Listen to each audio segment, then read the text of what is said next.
রাশিয়ার victory day উপলক্ষে মার্কিন প্রেসিডেন্ট ডোনাল্ড ট্রাম্পের অনুরোধে 3 দিনের যুদ্ধবিরতি এবং বন্দি বিনিময়ে সম্মত হয়েছেন রুশ প্রেসিডেন্ট ভ্লাদিমির পুতিন এবং ইউক্রেনের প্রেসিডেন্ট ভলোদিমির জেলেনস্কি। ট্রাম্পের ভাষায় এটি দীর্ঘদিনের রক্তক্ষয়ী যুদ্ধের সমাপ্তির সূচনা হতে পারে।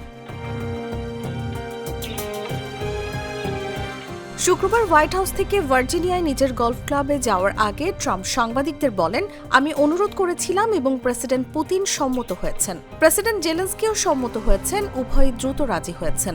কিছু সময়ের জন্য তারা মানুষ হত্যা করবে না, এটা খুবই ভালো।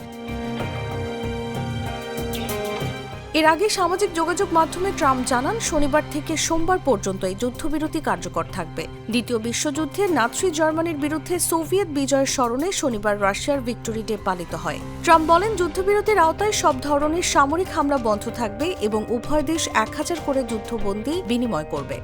যদিও রাশিয়া শুক্রবার ও শনিবারের জন্য আগেই যুদ্ধবিরতি ঘোষণা করেছিল, তবে তা দ্রুত ভেস্তে যায়। উভয় পক্ষই একে অপরকে হামলা চালানোর অভিযোগ করে। এর আগে ইউক্রেনের একতরফা যুদ্ধবিরতিও একইভাবে ব্যর্থ হয়েছিল। ট্রাম্প দাবি করেন, তিনি সরাসরি দুই নেতার সঙ্গে কথা বলে এই সমঝোতা করেছেন। তিনি বলেন, আশা করি এটি দীর্ঘ, কঠিন ও প্রাণঘাতী যুদ্ধের শেষের শুরু হবে। নিউজ ডেস্ক, জাগো নিউজ।